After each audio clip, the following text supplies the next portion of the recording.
When we would do research with people who had made donations at the end of the year, a huge percentage of people would say, you know what, I trick-or-treated for UNICEF. And these were people that were in their 50s, 60s, 70s, 80s. And that was the first time I had done something charitable, that I had acknowledged or was aware that I can do something for someone else. And it stuck with them all of these many, many years. I think, how do you build that kind of long-term relationship?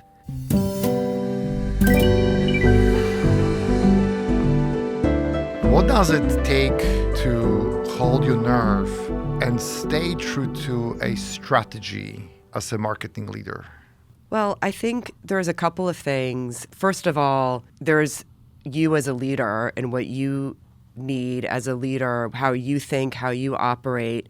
And then there's their context and your environment. I think having leadership around you, whether it's your CEO or your board, who are really committed to a long-term strategy or committed to marketing, who understand where you're going, who support you, and are able to support you in some risks. That's obviously really important. That's an environment that creates an opportunity for you as a leader to stretch in different ways. I think having a team that's really committed to a shared vision is important too, because you're not there doing all of the executional work. You're not there managing every aspect of the marketing and brand and communications plan. So you need to rely on a team that's bought in, who are working really well together. So that's the second element. And I think as a leader, being able to communicate a clear vision to all of these stakeholders, having done it a few times before, because every time you do it, you're more confident, you know, like, what could go right? What could go wrong? What do I need to watch out for? So I think those in a nutshell are kind of some of the main things that you need as a CMO because it is hard. There are risks along the way. There are things that go wrong. How are you set up both emotionally and contextually with your team, your colleagues, your leadership to kind of navigate those bumps and those successes? Let's imagine that I am a marketing leader who operates in an environment where that context is missing. Maybe I'm new to a role in an organization that wants to go to a transformation. Yes. And I have a vision, a long-term vision for my brand, but that context that you spoke about is missing. What do I do to hold my nerve, to stick to my guns in what is probably a challenging situation, but it also is full of potential? Well, that is definitely a tough situation to be in. I think when I've experienced folks that maybe didn't understand what the long-term vision was, weren't clear about what the value is that it would bring to the wider organization, what I've thought about is, how do I break this down? How do I show some small wins? How do I explain, here's 2 or 3 things that we're going to do together? Because we're going to pick as an organization 2 or 3 things we're really going to focus on, that we will really want to drive the needle. And how do I demonstrate, and even in small increments, like if we do this, we'll get this kind of an end result. And sometimes in contexts or environments where people don't really understand marketing or they're not clear on what the value is to them, being able to show and even one small proof point is really helpful in getting people to buy in, because you can't do it alone. If you're leading the charge and a long-term vision and your leadership, your colleagues, the board, your team aren't behind you, that's just really, really not going to work. Can I convince the organization that having a long-term vision is important by having those small wins? Or do I need to have that vision first and then align small wins with it to get that buy-in? Is there the right way to start? That's a great question. I think sometimes it depends. I mean, you have to have the long-term vision. You have to find some allies that you can talk to about it, torture test it with. What do you think is going to work here? What do you think doesn't make sense? What am I missing? Where do you need to get some support for it? And then, well, you know what? I could get support over here if I can demonstrate the connection between what we're trying to do and other parts of the business's objectives. Why do I need to torture test that vision? I would imagine that it's actually supposed to be a pleasant process. Torture testing doesn't invoke a pleasant sensation in me personally. Well, I think you always have to question your strategy. I've been in situations before where you become so enamored of your strategy and you're looking for ways to demonstrate that it's working. See, we're the best at this thing. Sometimes you have to take a step back and say, do we have the best strategy, or are we the best at operationalizing our own strategy? You always are going to be the very best, hopefully, at executing your own strategy, but taking that step back and saying, but do we have the best strategy out there for where we're trying to get to? That's a different kind of question, right? That's why marketing is so tough. We have to be creative and we have to be numeric. We have to be in our head, logically, and in our heart, emotionally. And we have to be opportunistic, like you were with this 7-figure influencer. For me, it all does tie at some level to this idea of having something that's beyond 1 year. So maybe if being opportunistic and creative with how I go to market is part of my longer-term vision, my longer-term plan, I will allow myself, or I'll remind myself to be opportunistic versus mechanical. Is it important for marketing leaders, regardless of whether they are at for-profit or non-profit organizations, to have a longer-term plan? And what does longer-term mean to you? I think it is important because you are dealing with so many different parts of the organization. You're dealing with, revenue. You have a responsibility to deliver certain revenue metrics to the organization. You are responsible for the organization's brand and brand reputation, for our share of voice in terms of media. So if you're not thinking about how I use all of those pieces, you're responsible for supporters, in many cases, hundreds of thousands, if not millions of people who are engaged with your organization or your company or your business or your product. And if you're not thinking about how I pull all of those pieces together and keep them moving and keeping them additive, so the more I'm building my brand, the more I'm driving more revenue. If I'm driving revenue, how am I doing that in a way that's building my brand?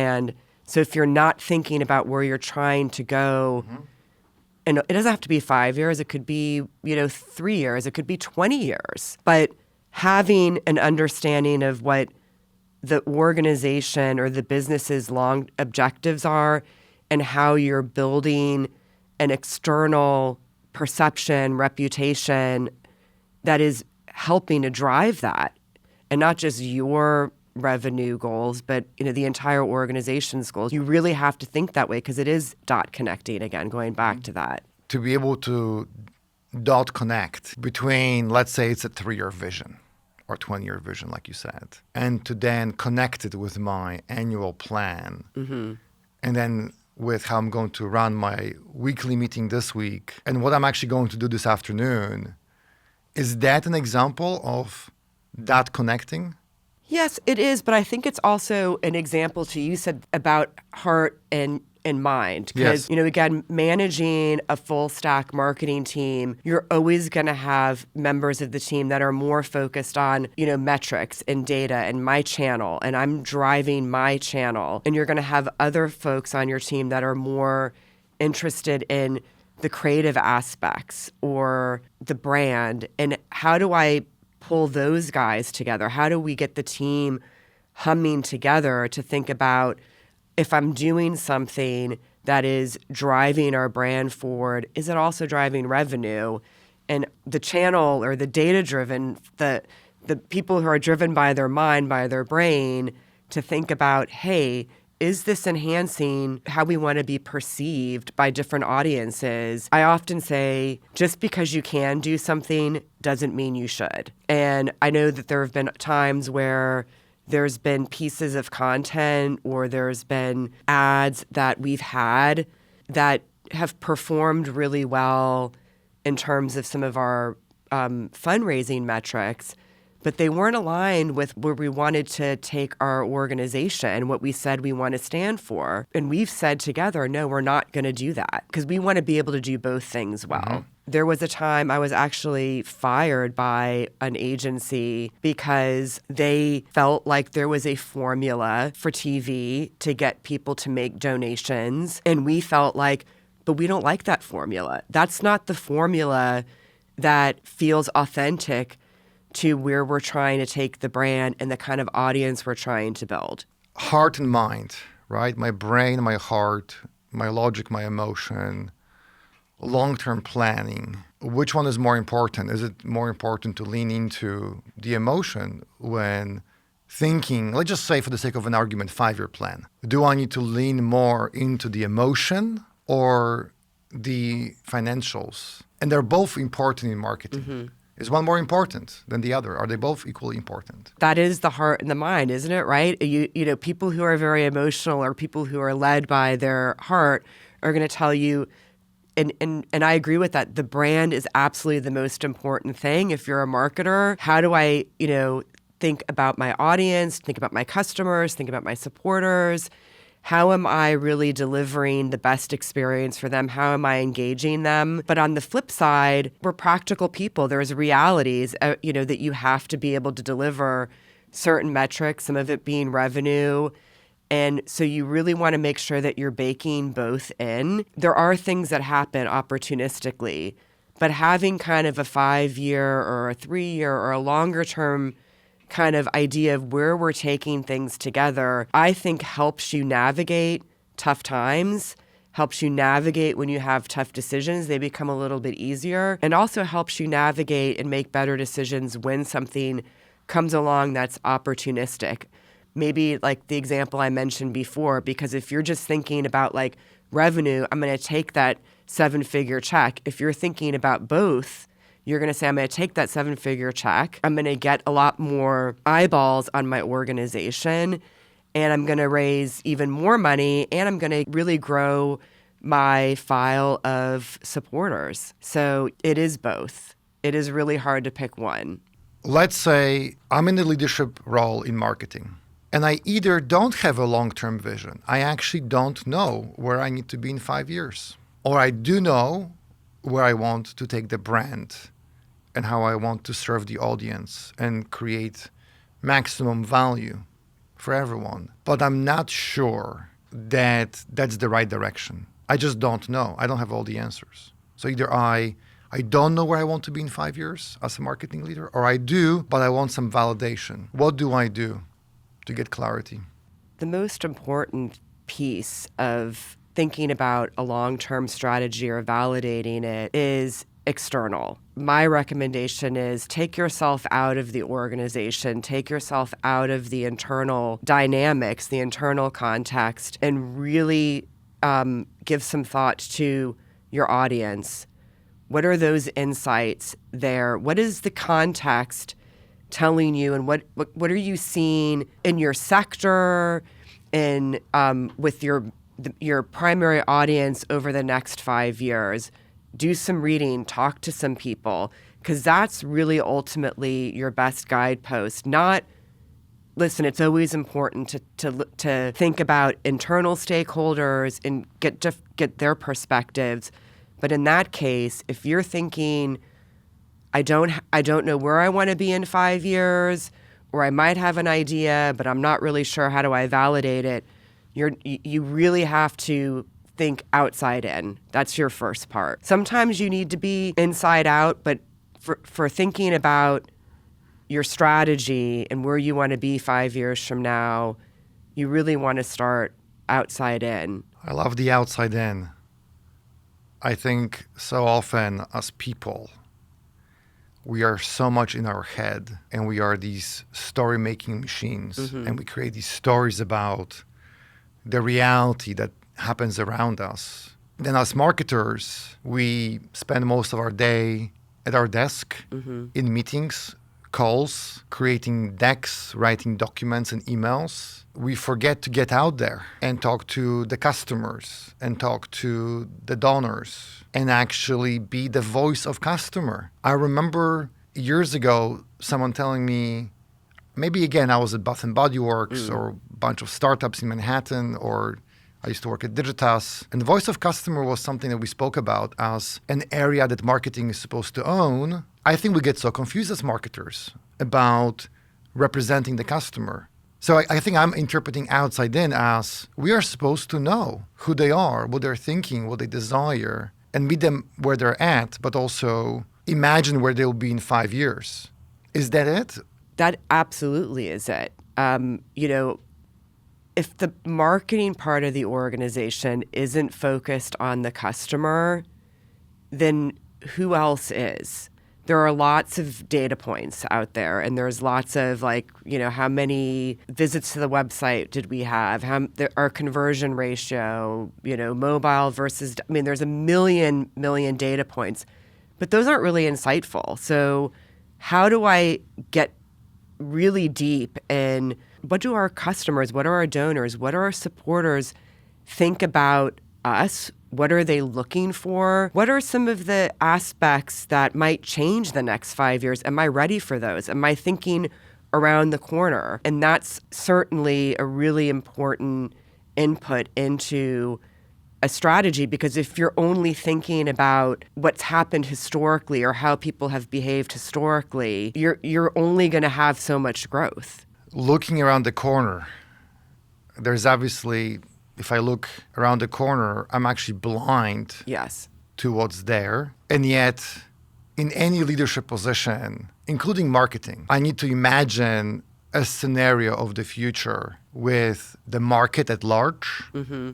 Maybe if I'm a global brand, with the world economy and changes, shifts, my industry, my brand, my slice of customers. I can see how that's overwhelming and scary for me to have the nerve, that's where we started, to take a stand. It's almost easier to be tactical. If you're looking at what has happened historically or what we know, and it's not necessarily an insight around our customers or our supporters, it's our own internal data that is driving decision making. In the not-for-profit sector, the average donor is a 65-year-old white woman who is progressively leaning and lives in 5 states.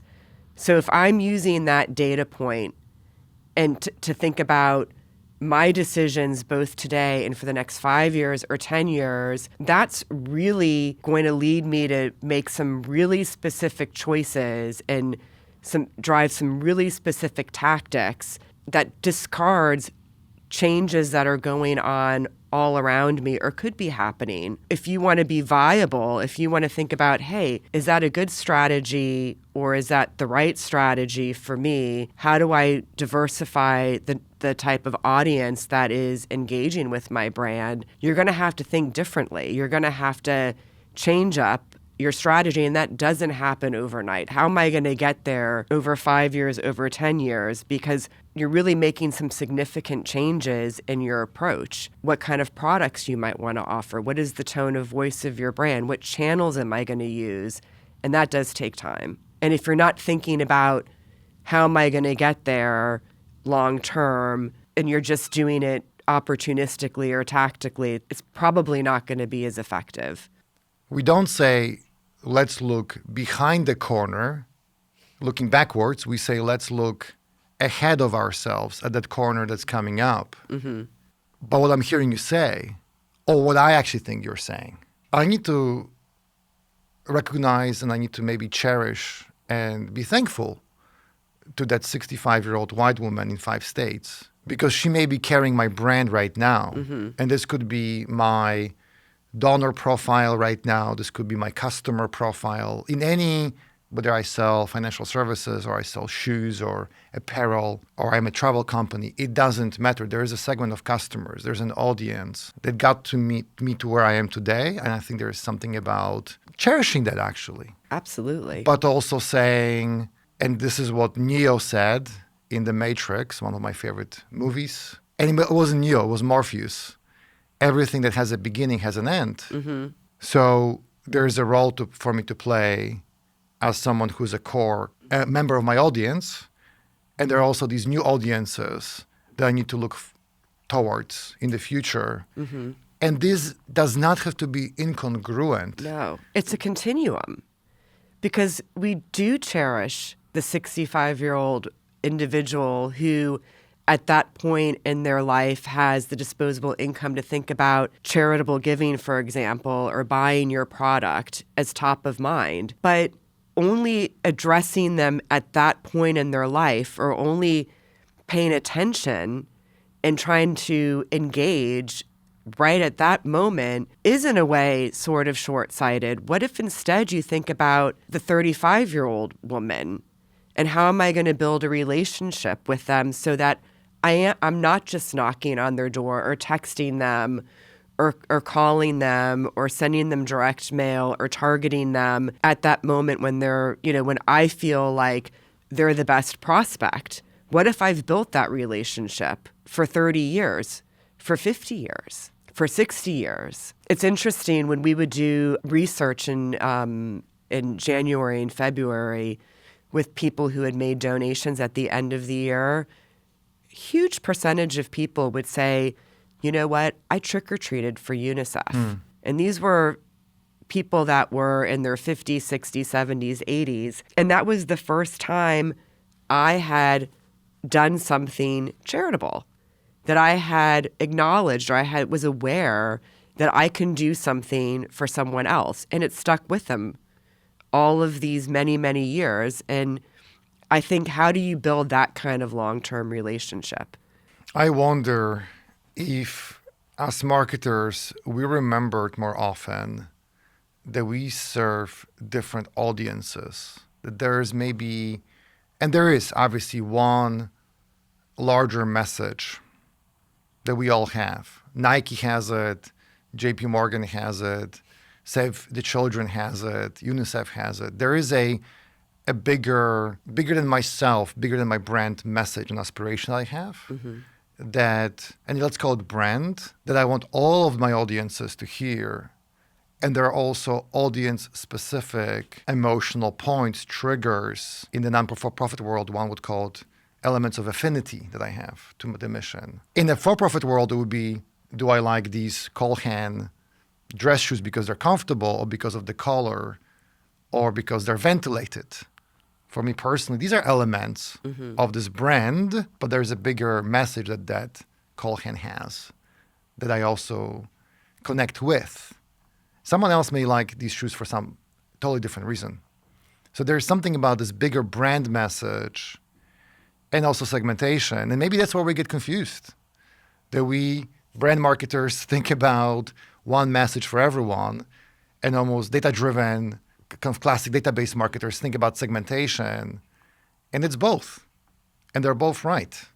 It's both the 65-year-old and the 35-year-old and 22-year-old. It can be all part of the same long-term plan. Well, absolutely, because if you're not thinking about the business objectives, when you're thinking about the brand, then you're missing a huge opportunity. MTN is the largest brand across Africa and the Middle East. That was a brand that was a company that began in 1994 versus a UNICEF, which is 75 years old, or Save the Children, which is over 100 years old. In that context, when you're talking about mobile telephony or a SIM card or data, it was becoming very commoditized. So you had multiple licenses being sold in countries. You're seeing the amount of money that you can charge per minute for voice or data continuing to decline. You're becoming a commodity. So how do you combat that?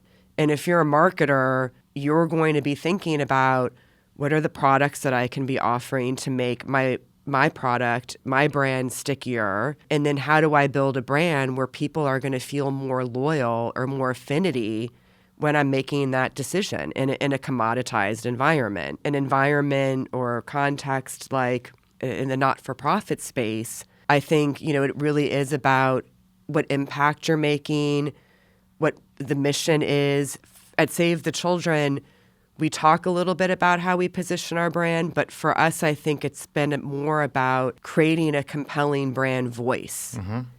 And how do we modernize a brand voice that was over 100 years old? For us, that meant making sure that when we're talking to any of our supporters, we're talking to them in a way that is unapologetic, bold, and authentic. That is the voice of our brand. That was the voice of our founder. So we took inspiration from a woman that lived over 100 years ago and her story, positioning our brand, and by using that personality as our brand voice, we actually made our brand feel more modern and relevant today. My take is that, especially now, and I think it's lovely and refreshing, post-COVID, you said unapologetic, bold, authentic. I think we're all hungry for that. I think COVID, because it reminded us that family matters, friends matter, life is short. I think it's just very refreshing that we have allowed ourselves to speak this way. Mm-hmm. And I think that it would be easier if every marketing leader was unapologetic, bold, and authentic, that if we had clarity about that long-term vision we spoke about, again, 3 years, 5 years, 20 years. And then if we're able to translate that emotion, that objective, that target to what I want to accomplish over the next year. Because at the end of the day, I need to have a 12-month plan. Mm-hmm. How do I incorporate that emotion that you just shared, that's unapologetic, bold, authentic, into a 12-month plan? We're going to start with the practicalities. At Save the Children, for example, and at UNICEF, we had targets that we needed to hit in order to make the impact that we wanted to make around the world and in the U.S. for children. And that means how many people are going to choose our organization to support in this year. There's all different kinds of ways to do that. You can do that by making a monthly donation, a recurring donation, by making a donation one time, by supporting the organization during a humanitarian crisis. So we're going to look at all of those numbers, and we're going to have a plan on what we need to hit across different channels, across different times of the year, because I guess maybe this goes back to the heart and the head. The business side of your brain understands, hey, guys, team, here's what we're on the hook to deliver. Now, how you deliver that can be something that drives towards your long-term vision of doing it in a way that is outspoken, that is bold, that is talking to the 32-year-old and not just the 65-year-old, that is distinct from the ways that we have spoken about humanitarian crises before, or challenges like famines, or what it's like to be a kid in rural America during the summer. So that's where your ability to think creatively, how do I position that messaging? What's the voice I'm using? How do I change my approach to a campaign? One of the things that we did, which is really, I thought was really so interesting, was for years and years and years, and I spoke before about being fired by an agency for not wanting to follow the formula, and the formula for years very much was show someone suffering, you can help, call this number. I'm not even convinced that most people knew what organization they were supporting in that context. The team, using our brand voice and using our voice of the customer and insights, we thought to ourselves, you know what? What if we just demonstrated to people that kids can't be kids when they're hungry? Shouldn't that make you mad that today there are kids here in the U.S. and elsewhere in the world that are experiencing everything from food insecurity to famine? And that's what really helped us to develop what was a campaign we called Get Fed Up. Instead of asking people to feel sad or feel guilty or feel sorry, is to really inspire an emotion of, shouldn't you be upset about this too? Don't you want to do something about it? And it's just kind of a sea change. And so it helped deliver the numbers that we needed to meet, and it helped drive our long-term vision of the brand we wanted to be. On one hand, there is this absolute need for an emotional statement for the heart that's long-term, I was surprised actually when you said when it comes to an annual plan, start with the logic, start with the numbers. Yeah. This need to combine the emotion with the numbers, and they're both important. Maybe this is self-serving, but I feel that the CFO doesn't have that. They're about predictability and numbers. Mm-hmm. So is the COO. The CEO has to have both, I think, but I think the CEOs often get focused on metrics. And marketing is unique because you have to have both. And you almost have to approach it from both sides of the brain. Mm-hmm. So this is, I don't know what you're hearing. This is more of a statement I wanted to make. I don't know if you have a reaction or not, but that's why I love marketing personally. Absolutely. And I think that's also part of the looking around the corner. Another example I'll say is, when we're starting with the numbers and we're looking, because that's what history is telling us. Okay, so doing more or less the same is going to kind of deliver X. I want to deliver X plus. We want to deliver X plus as a team. So that's where the magic, that's where the creativity happens. You're looking at things where we were having a conversation a couple months ago, and there was something that we were doing that had a 6-month return on investment when we started this program. Then we looked at it more recently, and it's 12 months. The conversation we're having around the table is like, hey, in another year, it's going to be 24 months return on investment, which is still not terrible, but we need to start thinking now. Like, what do we do instead of this? Like, if you're waiting until the numbers aren't working, then you've waited too long. And that's what the forward planning's all about. That's what the 5-year plan or the 3-year plan or the long-term thinking, because you can't wait until a tactic or part of your kind of financial strategy is not working. You need to be thinking about it ahead of time. I have to have one of my legs in the present and one in the future. Yeah. When you say that, I go back to segmentation. Mm-hmm. That's how I was brought up when I started in digital in '99. I was at Digitas, and Digitas actually was originally a direct mail shop. And they used to be called Bronner, Schlossberg, Humphrey. And that's how they cut their teeth on direct mail with Amex, actually. And I really like that. Because when I think about segmentation, it reminds me that I can have one of my legs in one segment that maybe is established and my other leg in the future segments. And it's this constant shuffling, adding new, testing, adding new, while also supporting my organization with the existing. That's what gives me relief when I hear you talk about this tension about looking at the corner. Yeah, because it's what I need to deliver is one aspect. Maybe that's what the CFO is going to be focused on, or the CEO. How I deliver it, or how we deliver it, is the exciting piece. That's the creative part of it. And I think that's where you have an opportunity to create some of that, but it's a healthy tension. Mm-hmm. Exactly. But it's a tension. And tension, by definition, if I'm hanging on monkey bars, right, and I feel tension in my shoulders, it does make me a little uncomfortable. But it also builds muscle, makes me stronger. I know I'm being philosophical, and I get accused of using strange analogies sometimes. So this is an analogy. But tension is both healthy, but it's also a little uncomfortable.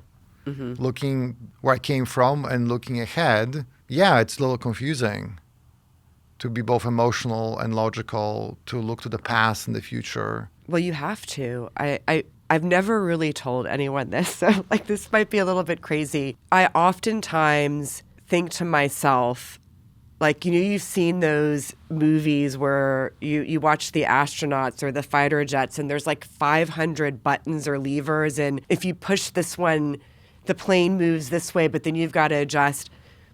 I think sometimes that's what it feels like, because there's so many options in front of you. There's so many choices that you have. There's so much data that's coming at you. And I think sometimes the role of the CMO is I'm pressing this lever because I'm really focused on acquisition right now. But oh my goodness, we've gone too far, and we're creating a lot of churn. So now I got to make sure I've got my retention and engagement lever. I'm kind of pushing on that pedal a little bit.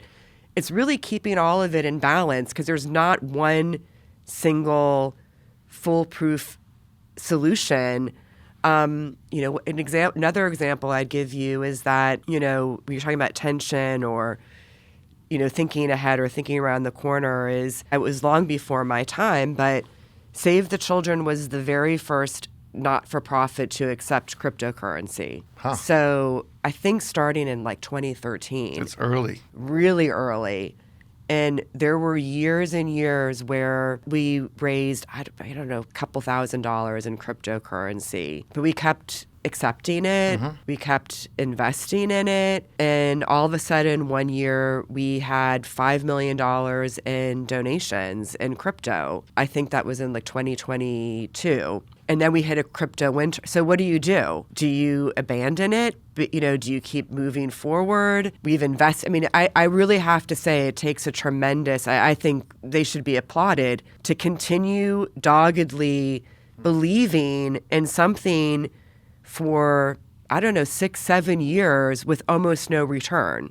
That's really thinking around the corner. If I was a CFO and I heard this, or if I was a marketer and I was speaking to a CFO and the CFO said, but I want predictability, because they often do, I would think about the fundamental concept behind diversification in investments. And I would say, well, some investments are blue chips, let's say S&P 500, some are high risk, some are these startups I put money into. And that's exactly the same strategy as me going after crypto, which is, let's say, a high risk thing that I do as a tactic, but it can pay off, versus making sure I accept Visa and MasterCard, which is always going to be probably true, versus some other things that I'm going to do. Finance and marketing are very similar, because this idea of diversification and having eggs in different baskets, tactics in different segments, is kind of the same. I wish marketers had more, when thinking about the long-term plan and when thinking about what I'm going to do this quarter, I wish we had more chutzpah to say, how is this different from finance actually? Which is both creative and super, super tangible and profit-driven. That really resonates with me. I mean, finance is about making smart strategic choices, and it is about diversifying how you're spending your dollars and knowing, when do I double down, when do I pull back? And it's not always easy. You don't always get it right. And I think that's why we look at where are things that are still doing okay, but we know 3-5 years from now are probably not going to be growing. So how do I pull out of those and move into something that I think, or we think, is going to, drive more growth for us longer term, or engage more people? And those are bets. And you need to make those bets with your CFO. These are not easy conversations. Back when I was managing brands, if I went back to the CFO and I said, obviously a high risk strategy or high return expectations come with high risk strategies, right? I don't get high returns with low risk. Yes, 100%. So why am I expected as a marketer to have a bold 5-year strategy that's authentic and groundbreaking, that will make us competitive, continue to make us competitive, and yet you're asking me to be safe? You would never ask your financial advisor to deliver high returns with a safe strategy. Why am I judged this way? If I was in a marketing leader now and I knew what I know, I would absolutely tell him or her that, because I think they would need to, maybe they would listen, and they would allow me then to have a bold 5-year plan that's also grounded in reality, but it's really grounded in fundamentals of like how money is invested actually, that CFOs understand. That's just my sort of, reflection after 25 years of marketing. Like, I wish I knew that 10, 15 years ago. I wish more marketers thought this way. So I'm projecting something. That's a belief of mine. Now, imagine that you are where you are. You've been in marketing for a couple decades, and you're talking to a peer about this exact topic, about this need to marry the long term with the short term, the mind, the logic with the heart. Does one thing bubble up for you think would give you comfort, would put your mind at ease? Maybe it's a memory, maybe it's a concept, maybe it's a situation, maybe it's an experience you had where you feel at peace with this tension being there. You got to take some big swings.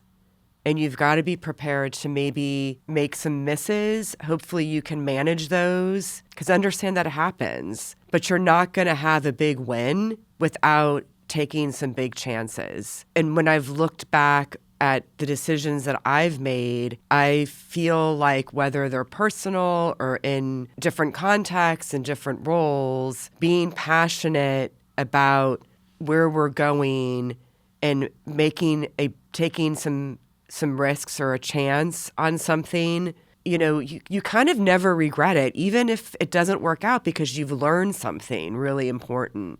And you may not always convince everyone, and that's okay too. Understanding what the risk is and being prepared to take it and bringing other people along with you, and also bringing other people and being transparent about when it didn't work. That's the journey. That's why we're here. No one's going to get it right all the time. You obviously have had a long career with nonprofits specifically. Save the Children right now, UNICEF before that. What I see with nonprofits today is what you mentioned earlier, which is our core donors are getting older, younger audiences, people in their 20s, 30s, whether that's Gen Z or millennials. Mm-hmm. They are distracted, and yet they want a connection with something bigger than themselves. And the classic giving pyramid, to me personally, seems broken. Mm-hmm. It's out of balance. It's not a pyramid. It almost feels like it's the reverse pyramid. Top is heavy, bottom is light. And it's a little wobbly. Is it?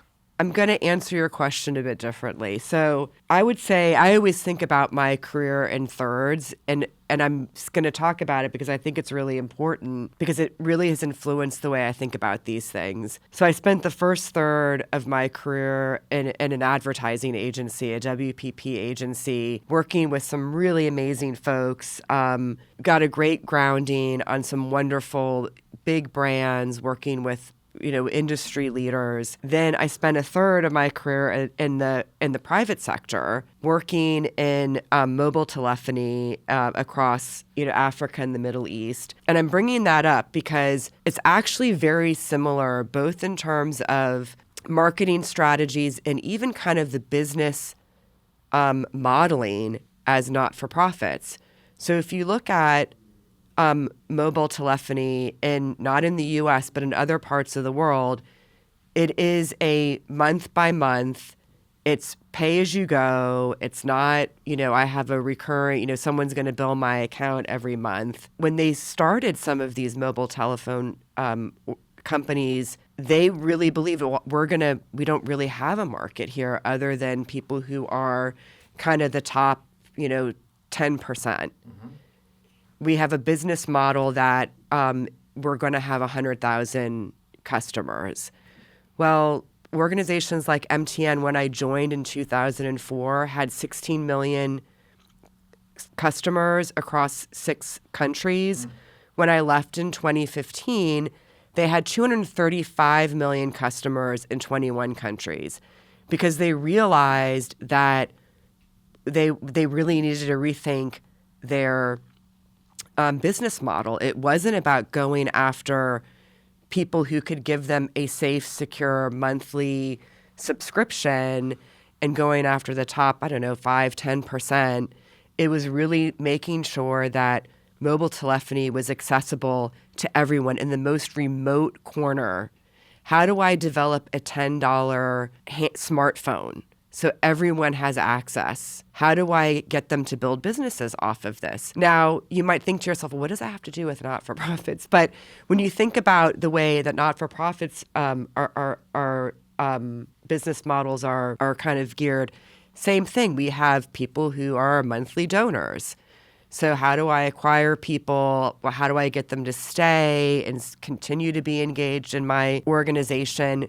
Where do I invest? Do I want to go after the top 1%, the people who are going to write 5, 6, 7-figure checks? Or do I want a movement of people who are excited about and have an opportunity to engage with what we believe in, with what our mission is? It's obviously a little bit of both. But I think that at the end of the day, it's important that people feel engaged with critical issues impacting our society, both here in the US and around the world. And we need everyone to feel like they're super engaged in that. Do I want to be involved in something that is exclusive and feels like it's for people who have a certain income and it's focused on specific kind of issues that aren't relevant to me? Or do I want to be involved in an organization that I feel like they're out there, they're making, an impact on important issues, both, in terms of time, in terms of the impact that they make and with their programs, and in terms of how they advocate for change. So it's easy to get focused on, a certain audience and a certain segment, especially one where you feel like, hey, of course I'm going to go after this audience. They have all the disposable income, but then you're fishing in a smaller and smaller and smaller pond. And when you're talking about, social impact and making the world a better place, don't you want to have an ocean of people?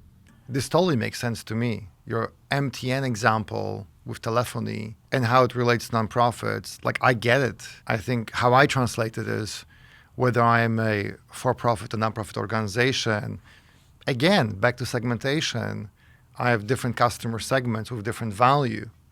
And some of them are early in the maturity with my brand, and some of them are mature. And some of them I need to be willing to invest into and grow the base of the pyramid, grow the base of my customers. And others are those who, like you said earlier, are 65-year-old and they're the bulk of my revenue today, but they will not be the bulk of my revenue in 20 years because they're literally going to die. And the people who in their 20s, they are the future. I get sad when I see nonprofits forget about that. It feels unhealthy when I can't operate in both realities. And to me, the giving pyramid, which has been around forever, but it does speak to the balance. And we forget about it. No, I think that's absolutely right. I mean, and, we didn't even talk about it, but, we're also looking at one of the greatest transfers of wealth ever. And you see more and more that even people who do have the means to make, large contributions, whether it's family foundations or we're talking about this kind of wealth transfer, you're seeing younger and younger generations taking more of an active role in how those decisions are being made. So you really need to think much more broadly. See, that's why something that I think about, something that we think about at Delve, is that major donors have an individual giving officer. I call them the handlers. I have those, right? There are organizations that I donate $50,000 to, 10,000, and there's $20 a month. And I have handlers. The moment you donate 10,000 a month, you get someone assigned to you to handle you, to make sure you keep on giving and giving more. I get it. That makes sense. But what if I could give an individual donor, a mass donor, who is at the bottom of the giving pyramid, an experience of having that handler? I read a report from McKinsey that said that 72% of consumers right now, of people, expect a personalized experience. Why? Because Amazon, Netflix, Spotify taught us that we are an individual who deserves to have an individual experience. And I think it's fascinating that non-profits know that, but they forget about it. If I aspired as a nonprofit to deliver individual level of content, of communication, of messaging that resonates with my affinity, would that change how I think about the giving pyramid? It probably would. I think we're really close to getting there. I mean, I think with technology, with AI and other things I think a lot of not-for-profits, and you talked about investments and CFOs and other things, it is an investment, but it's becoming an investment that's more and more in reach with, smaller and smaller not-for-profits. I think, that's going to, I think in the next 5 years, because I know that we talk about personalization a lot, even for the $20 a month donor. How do I build that customized journey? Or if you come onto my website, I know exactly who you are and I'm delivering that personalized experience the way that Netflix does or Amazon does. I think that is the end goal, and I think we will get there. And what I worry about is someone who has been around for 25, 50, 75 years as an organization being stuck because they're looking behind the corner and they're not looking ahead. And it would be a shame because what they do is so meaningful. And I read this research the other day that, and I'm quoting, younger generations' wealth and philanthropic capacity are on the rise, but their loyalty to every particular organization is lower. If I'm a nonprofit, how do I get someone in their 20s to start to be loyal, to use that word, to my mission? There is no, single answer to that question. I think you want to try lots of different things. We've tried lots of different things. I mentioned crypto. We also have been heavily involved in gaming and streaming. So what are the channels? Where do I invest? Even though I'm not going to get kind of the same level of donations or return that you're going to get with, maybe other types of donors. You have to understand that you're in it for the long haul. It's the kind of messaging, it's the kind of content, it's the kind of issues that you're engaged with. So you want to think about all of those pieces if you are going to. You also have to have great insights, by the way, too. So we invest a lot in understanding our supporters or potential supporters, what they think about certain issues, how do we talk about them. One of the things that we did that I think really helped flip a switch for us too as an organization, it goes back to the metric side of this, is it's easy to say, how do we diversify our supporter base? So we're going to make that happen. All right, but you've got hundreds and hundreds of thousands of people that are existing supporters. So it's like a drop in the bucket. You're not seeing any movement. What we did instead one year is to say, okay, here's what we're going to do. And I can't remember the exact number, but it was like 15 or 20% of all new acquisitions are going to be, younger or more diverse than our traditional supporters. So we're going to really focus on driving that metric. And you have a hardcore metric.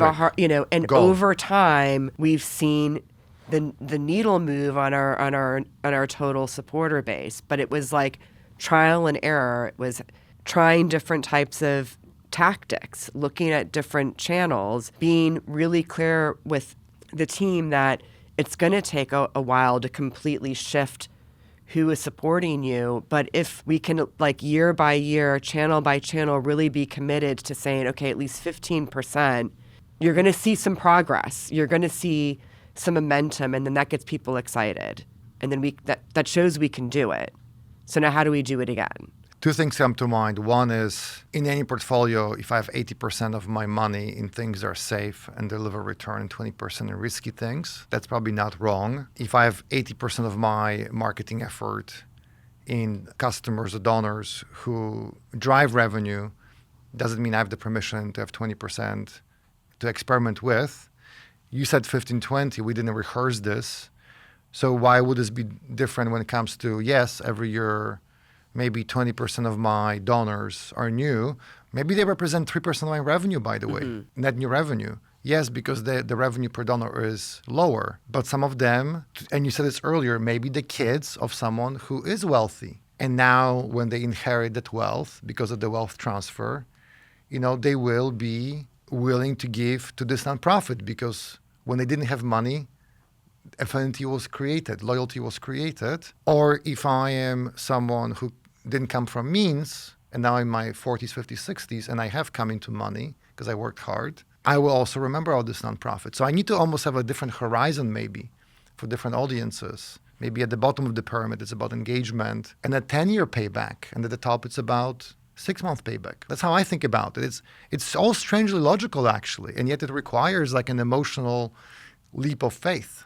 Yes, you have to be willing to have a leap of faith. And we also have certain types of customers or certain types of donors that are tried and true that we know is that 80%. And again, it's about balance. It's about looking at your portfolio. It's about making sure that you're meeting kind of what you need to meet every year, but also thinking about how am I shifting everything to be prepared, to be vigilant about what's coming around the corner, about what things are going to look like 5 years from now. Because you do have, anyone has, I think any marketer has channels or products that if you look at them, you know that, okay, this is working well now, but I'm seeing something. So is this going to still be, the most profitable, the best tactic for me 5 years from now? You Probably need to not. be having those questions. Probably not. You need to be asking those questions. When you talk about what do I do every year for my 12-month version, that's what you should be asking. Yes.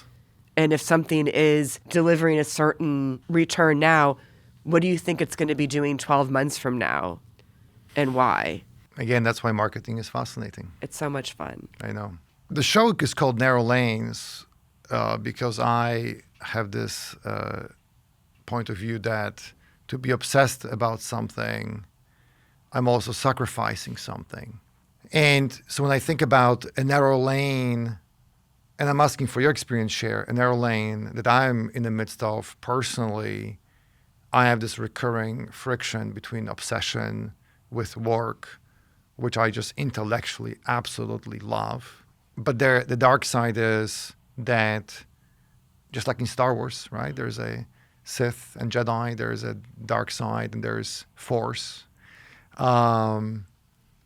But the dark side of obsession with work is this constant feeling of failure at home, that I could be more present, I could be more focused on my kids, I could be spending more time with my wife. And that's kind of my journey right now, my narrow lane of obsession and the dark side that comes with. You don't have to share anything, or you can. Is there something that you are trying to get more in balance with between maybe your heart and your brain, between the emotion and the daily reality that is important to you today? It does feel like so many people that you talk to, and myself included, it's just, how do I balance, my home life, my personal life? I think in some ways, remote work has made it harder because there is no boundary between your office and your home in some cases. I remember when I was commuting to the office in New York City from Connecticut, there was an hour train ride every day. And that was so helpful mentally because I know on the way home, and I would work, I'm sitting there typing away very diligently, having calls. But when the train doors opened and I'd arrived home, there was something about, okay, I'm putting everything away and now I'm at home. I think working from home or even in a hybrid situation, I've struggled with kind of creating that barrier between, especially in our jobs more than ever, you're managing social media teams, media comms, PR. Let's be honest, we're on call 24/7, working globally, so you're dealing with different time zones.